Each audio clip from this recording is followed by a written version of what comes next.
Cinderella, princess in disguise. Cinderella's life had changed overnight. One day she was cleaning and cooking for her stepmother and stepsisters. The next day she was married to the prince and living in a palace.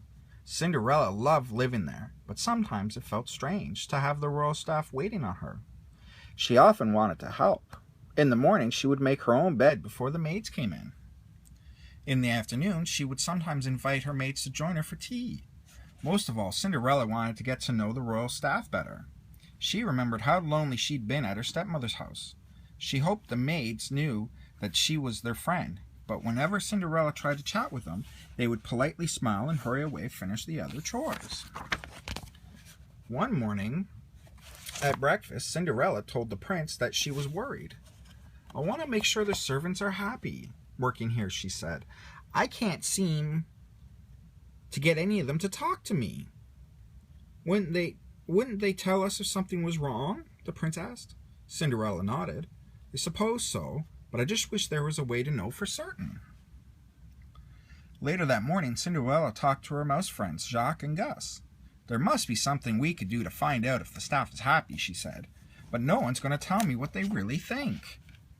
They would have talked to you before," said Jacques. "Cinderella didn't look like a princess then." Suddenly, Cinderella's eyes lit up. "You've just given me an idea," she exclaimed. "Thank you, Jacques." First, she went to the costume closet and found a wig. Then she headed straight for the maids' quarters. Luckily, no one was there. A few minutes later, Cinderella came out dressed as a member of the royal staff. Cinderella walked down the hallway. She hoped no one would recognize her. She hadn't lived in the castle very long, so many of the servants hadn't met her yet. A moment later, she came upon a maid carrying a heavy tub of water. "Are you new to the castle?" the maid asked when she saw Cinderella. "I don't remember meeting you before." "Actually, I am," Cinderella answered with a smile. She helped the maid carry the large tub to the center of the ballroom. "Do you like working here?" Cinderella asked. "Well, yes," the maid said. She thought for a moment. "But there are some things I would change." "Like what?" Cinderella asked. "Like this tub," the maid replied. "If only it were on wheels." "Why don't you suggest it?" Cinderella said. "Oh, the royal family's very busy," the maid said. "I wouldn't want to bother them." Next, Cinderella headed over to the banquet hall. Some of the royal staff members were at a long table. They chatted happily as they polished the silver. "Come, join us," one of the maids called. Cinderella walked over and examined the gleaming silver. "This looks like it's been polished already," she said. "It was just yesterday," the maid replied, "but we're supposed to polish them every day. Rules are rules." Just then, Cinderella heard a voice coming from down the hall. It was Prudence, the head of the royal household. Cinderella ducked out of sight. "Excuse me," Prudence said, pulling aside one of the maids. "When you're all finished here, I need you to polish the backup silver." Cinderella thought. She wondered if the royal family even knew they had backup silver, or that it got polished so often. When the polishing was finally finished, Cinderella went to the palace's sewing room. She had not met the seamstress yet. What would they have to say? When Cinderella entered the room, one of the seamstresses smiled.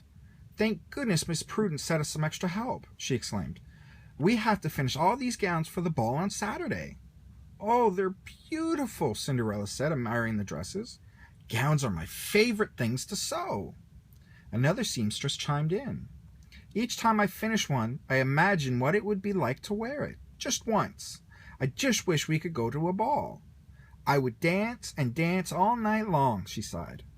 "What I wish," added another seamstress, "is that we had more light in here. I can barely see the lace I'm stitching."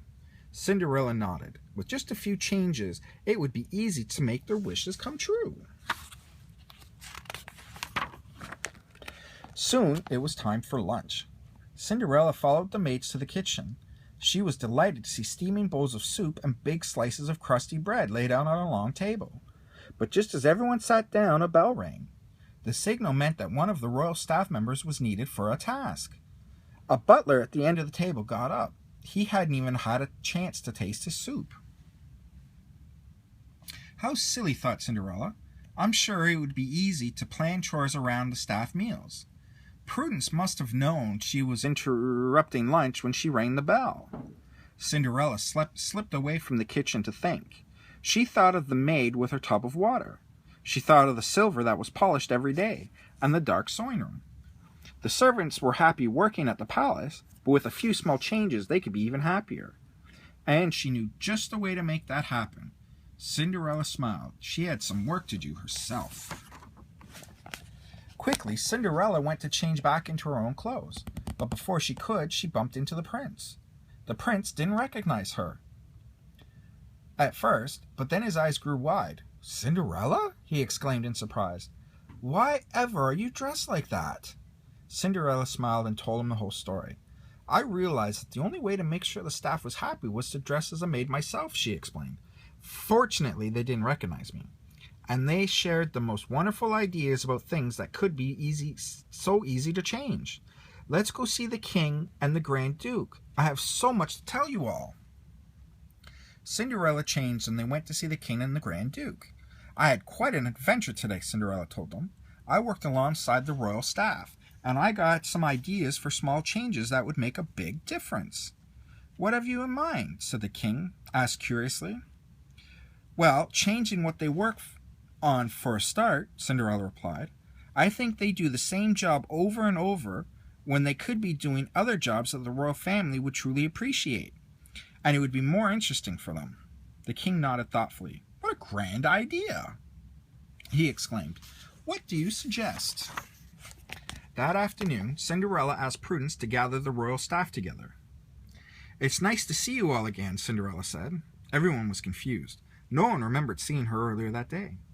Cinderella held up her disguise. "I was wearing this," she exclaimed, "and I worked alongside you. After hearing what you had to say, we're going to make some changes."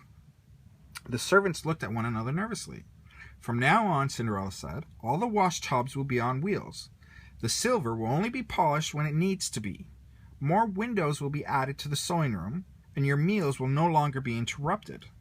The staff was astounded. "Oh, and you're all invited to the royal ball on Saturday." Cinderella smiled. "Does anyone have anything to add?" "Yes, Princess," a butler said. "Miss Prudence has fainted."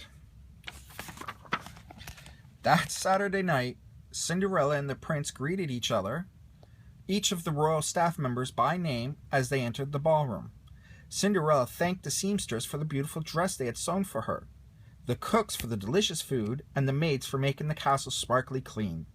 The servants smiled happily as they joined in the dancing. They were growing quite fond of their new princess. The end.